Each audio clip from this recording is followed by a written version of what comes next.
tudo bem? Cá estou eu. Hoje vou falar, como eu prometi, falar sobre Elizabeth I, a Rainha Virgem. Por que Rainha Virgem? Porque ela se negou a casar.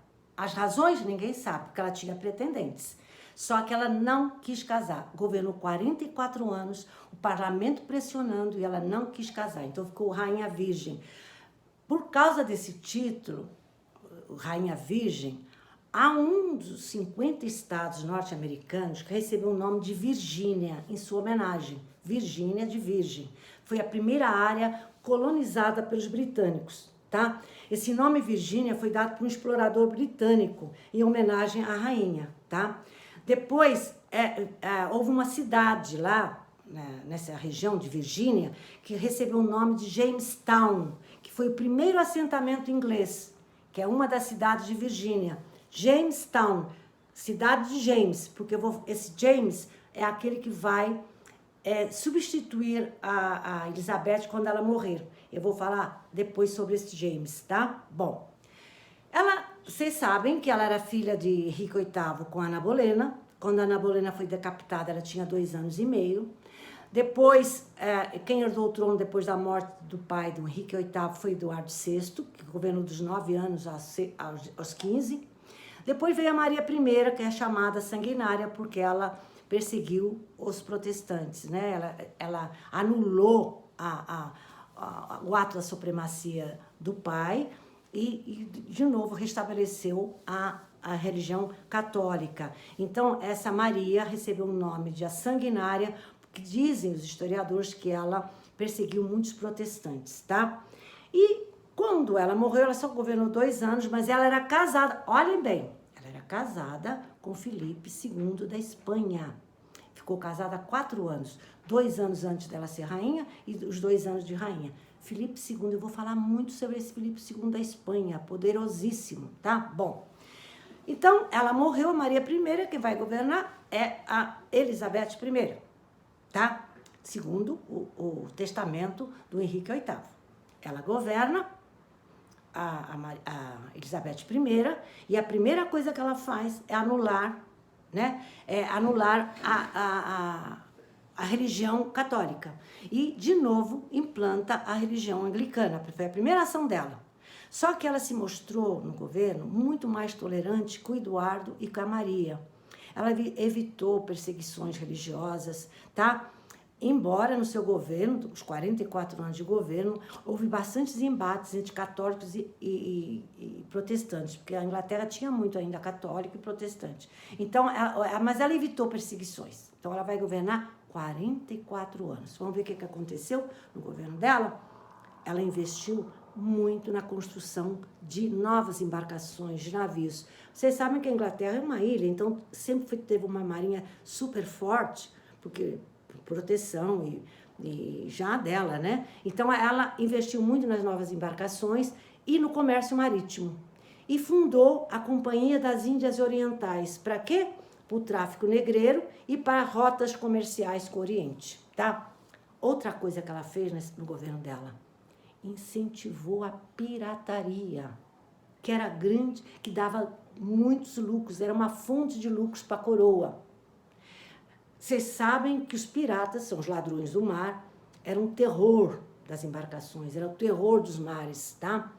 Não só ingleses, mas também tinha muitos franceses. Bom, corsário. Qual a diferença entre pirata e corsário? Corsário era um pirata autorizado a roubar os navios, a pilhar os navios, tá? De outra nação. Por quê? O corsário era um pirata com uma carta de autorização da sua nação. Era considerado um corsário aquele que tinha autorização de roubar um navio, reconhecido pela lei internacional da época, tá? E o maior corsário inglês, famosíssimo, que tem muitas lendas sobre ele, e é um herói para os ingleses, mas um pirata para os espanhóis, Francis Drake, tá? Foi o maior corsário inglês, mais famoso durante o reinado da Elizabeth I, tá? O Filipe II da Espanha chegou a oferecer uma grande recompensa por sua cabeça. Por quê? Foi a época que o ouro encontrado pelos espanhóis na América, o ouro, a prata, ia do Caribe para a Europa. Então, nos seus galeões, os galeões espanhóis, os navios que levavam ouro e prata para a Espanha. E eram muito derrubados pelos piratas. Então ele chegou a oferecer uma grande recompensa. Os corsários, principalmente os ingleses ou piratas, que eram fortíssimos, com aval da rainha, assaltaram muitos galeões espanhóis, tá? Que proporcionaram, que eram fontes de grandes lucros para a Inglaterra, tá? Bom, o que ela também enfrentou no seu governo, Elizabeth I?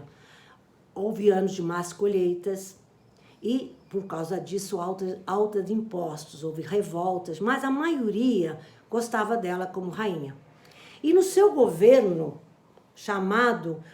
aconteceu o chamado Teatro Elisabetano, ou Isabelino. Eu acho que eu já falei para vocês que no Brasil é Elizabeth, em Portugal é Isabel. Então aqui o Teatro Elisabetano, em Portugal é o Teatro Isabelino, tá? Não sei por quê, porque aqui chama Elizabeth e em Portugal chama Isabel, tá? Só que o grande expoente desse teatro elisabetano foi Shakespeare, tá? Foi a chamada Era de Ouro do Teatro, que continuou com James I, o futuro rei depois da Elizabeth. Tanto é que ele continuou com a Era de Ouro do Teatro e o próprio Shakespeare dedicou muitas obras a esse rei James I, que eu vou falar sobre ele. Bom, outra coisa, que acho que foi a mais importante, que a rainha Elizabeth teve que enfrentar no seu governo: a Invencível Armada.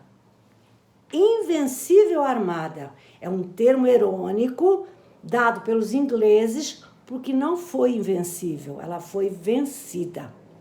Bom, aí eu vou dar uma parte, porque essa Invencível Armada foi elaborada pelo rei espanhol poderosíssimo Filipe II. Vou contar quem é esse Filipe II.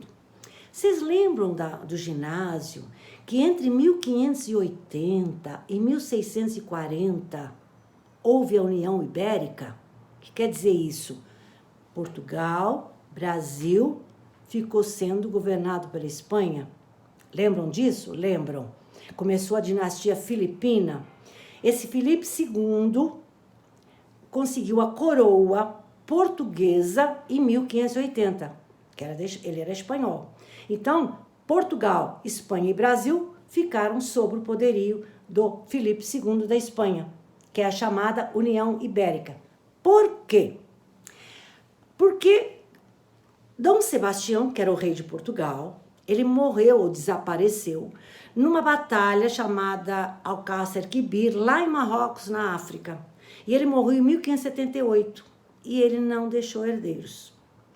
Quando ele desapareceu ou morreu, os 2 primeiros anos, quem governou Portugal foi um tio chamado Dom Henrique, mas ele morreu 2 anos depois.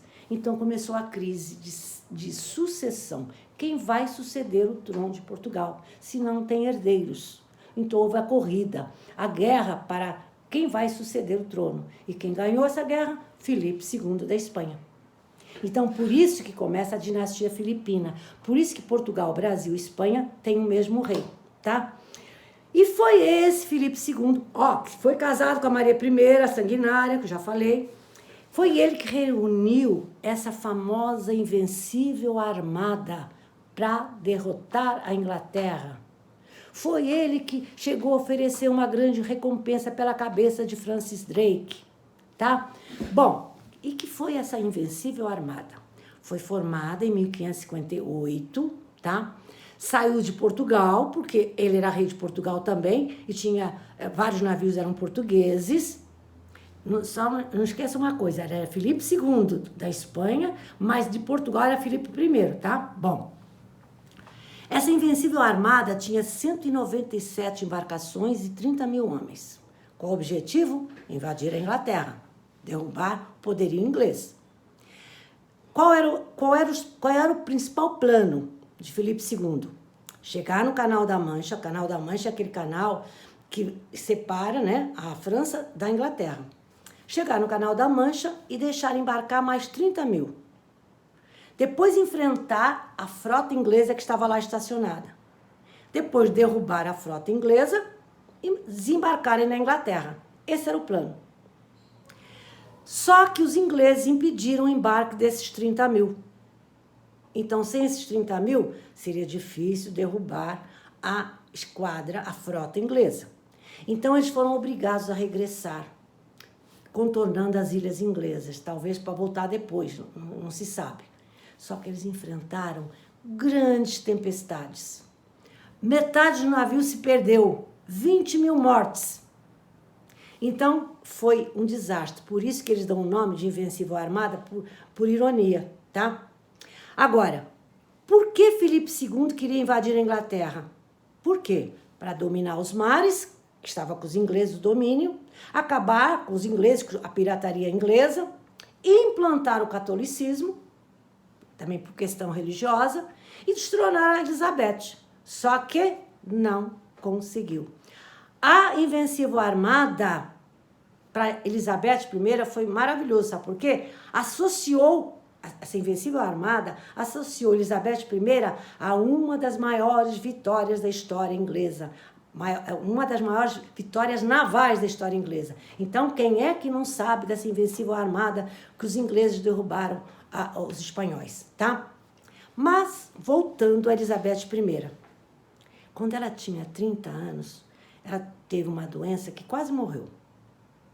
Varíola, a doença que matava muita gente. E se não matasse, ficava com marcas terríveis no rosto, tá? Bom, quando ela pegou varíola, ficou entre a vida e a morte, o parlamento achou que ela ia morrer. Então, a pressão para indicar um herdeiro aumentou. Houve debate do parlamento e ela não indicou. Foi chamada de irresponsável, mas ela não evitou. Não indicou.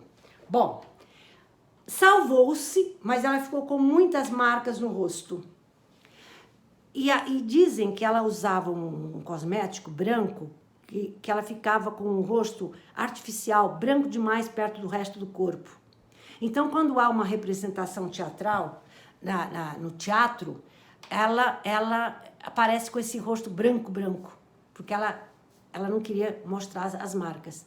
E também ela ficou praticamente careca, tá? E ela ficou careca e ela usava perucas. Então, a varíola, né, ela tinha 30 anos, ela ficou muito mal.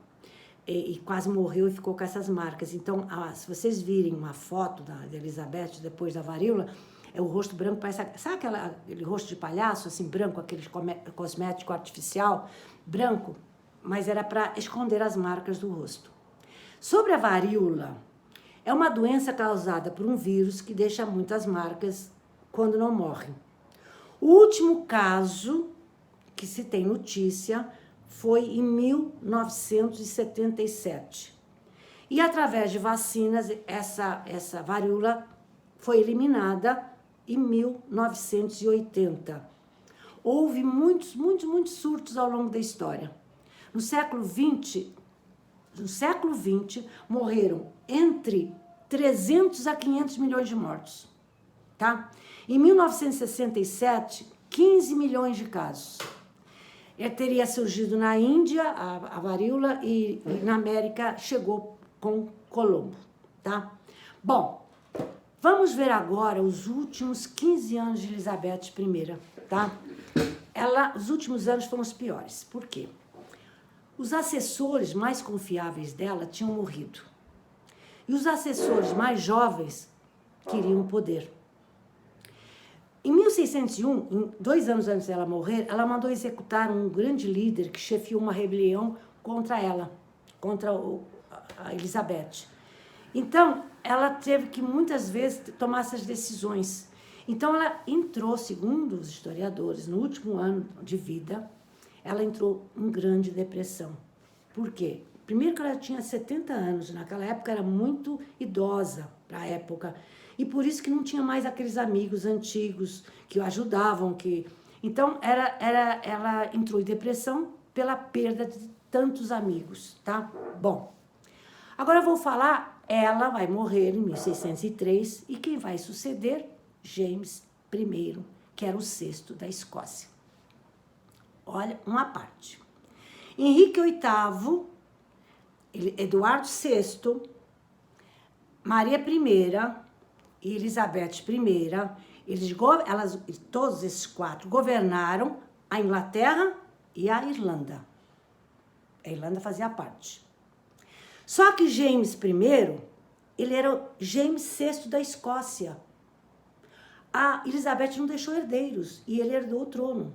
Então, ele passa a governar esse James I da Inglaterra, que era sexto da Escócia, ele passa a governar a Inglaterra, a Irlanda e a Escócia, tá? Cada um com seu parlamento e sua certa autonomia, mas o rei era o rei da Inglaterra, que era James I, tá? Esse James I, como eu falei, continuou com a idade de ouro, né, do teatro, mas ele enfrentou uma grande conspiração em 1605. Foi uma tentativa para assassiná-lo, não só a ele, mas também muitos membros do parlamento. Foram descobertos há tempo 36 barris de pólvora para serem explodidos numa cerimônia de abertura do parlamento. Imagina quanta gente não ia morrer. Então, por um grupo de católicos, que foram presos os líderes, e eles disseram, a justificativa deles foi para acabar, eles iam matar todos eles, porque era para acabar com as atrocidades, segundo a justificativa desse grupo que fez essa conspiração chamada da pólvora, para acabar com as atrocidades contra a fé católica. Então, eles iam acabar com isso para não ter mais perseguição aos católicos, tá? Bom, recapitulando. Elizabeth I governou 44 anos a Inglaterra e a Irlanda. James I, sexto da Escócia, Inglaterra, Irlanda e Escócia. 22 anos. Depois de James I, veio Carlos I, seu filho, que tem um problema muito sério com o parlamento, uma espécie de uma guerra civil terrível, e ele é executado, o rei é executado como traidor em 1649. Depois, o que é que vai acontecer? Um período interregnum, que quer dizer interregnum entre reinados, chamada República. E depois, mais tarde, quando acaba esse período interregnum, entre reis, vai voltar de novo a monarquia com Carlos II. Esse Carlos II vai governar e vai passar por dois problemas muito sérios na Inglaterra. Por isso que eu cheguei no Carlos II. Em 1665 e 1666, há uma grande epidemia na Inglaterra, chamada peste negra. Lembram da peste negra no século XIV, que matou 1/3 da população europeia, que era provocada pelo rato infectado, a pulga do rato infectado? Então, que depois foi chamada de peste bubônica, teve uma grande epidemia, porque eram surtos, havia surtos dessa peste negra. Não foi só no século XIV, o século XIV foi a maior, mas houve esse grande surto. Para vocês terem uma ideia, nesse governo de Carlos II, entre 1665 e 1666, essa epidemia matou 1/5 da população de Londres, entre 75 mil a 100 mil pessoas. Esse surto de peste negra, ou peste bubônica. Acabou o surto em 1666, o que é que vai acontecer? O famoso grande incêndio de Londres. Foi um incêndio que destruiu mais de 13 mil casas, 87 igrejas, 44 prédios públicos, 100 mil desabrigados. Agora, naquela época, as casas eram muito juntas, muita madeira, as ruas muito juntas, então não havia mangueira que apagasse esses incêndios. Então, qual era a técnica? para controlar os incêndios na época. Houve incêndio na Alemanha, na Inglaterra, havia muitos incêndios naquela época. E qual era a técnica para controlar esses incêndios? Derrubar construções. Então, derrubar construções para o fogo não caminhar. Entenderam? Essa era a técnica no século, naquele século XVI, XVII, para controlar os incêndios na Europa. Gente, eu vou terminar por aqui, né? Na próxima aula, espero falar sobre Shakespeare, a Era de Ouro do teatro, que começou com a Elizabeth I e vai continuar com James I, tá? Beijos e até a próxima!